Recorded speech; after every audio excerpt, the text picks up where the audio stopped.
from Yogaberry. I'm a yoga for scoliosis teacher.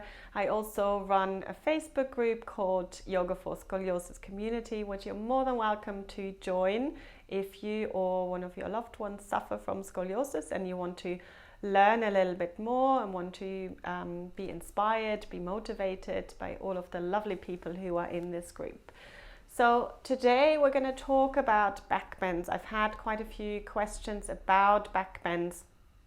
If you go to a general yoga class, is it okay to do back bends? And the answer, as pretty much with everything, is it depends. So I would not start someone who's got scoliosis, I wouldn't start them off with an extreme back bend. That is kind of common sense. So we slowly want to prepare the body, and also thinking about it logically, is it useful for the back to bend or is it not? So for postural problems, and that doesn't even have anything to do with scoliosis, it's just our society when we're sitting a lot at the desk and rounding through the back, looking at our phones, the head comes forward, the shoulders start to round. Back bends are really good to counteract this. So we're lifting up through the chest a little bit more. So they are definitely useful, but what we don't want to do is obviously make the scoliosis worse. So bending into parts that are already bent too much. So we want to do this with a lot of awareness. That's always the key in yoga. So safe back bends I would usually start with is probably a cobra pose, and I like to use a bolster. So I'm going to show you how I do this. So I like a bolster, or you can also just fold up some blankets and have them underneath the pelvis. And we're going to come to lying on the front here, bringing the pelvis onto the bolster. So I'm not even starting in a back bend. So I just have the elbows down on the ground, and then just really trying to establish that line from the crown of the head towards the tailbone. So just for a few breaths, see if you can think about making space in the spine.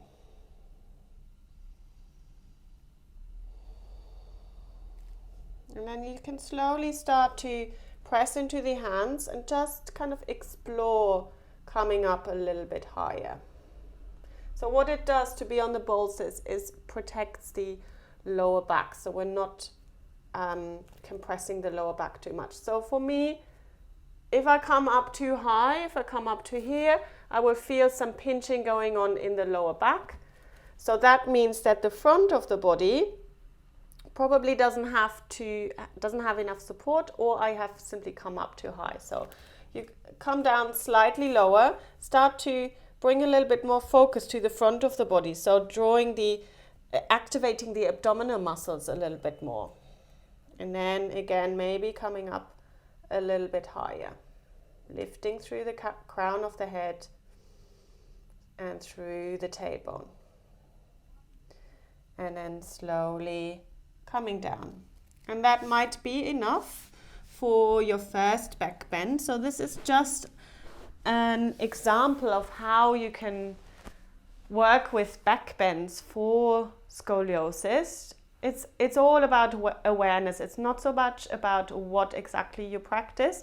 If you can bring this awareness of a long spine without compressing into just certain parts of the spine, if you can bring this into full wheel pose, then great, then why not? But we're all working with different limitations. If you have scoliosis or not, we all have different things going on in our bodies. But I would never say you will never be able to do this or that pose. You can if you practice with complete awareness. So I hope that this is a little bit useful, and I hope it gives you some inspiration to be able to start and not to be put off. Try it. So just go to a general yoga class, tell the teacher that you have scoliosis, And then making sure that you take responsibility for your body. You love it the most, hopefully, and really listening to any signals, and you'll be absolutely fine.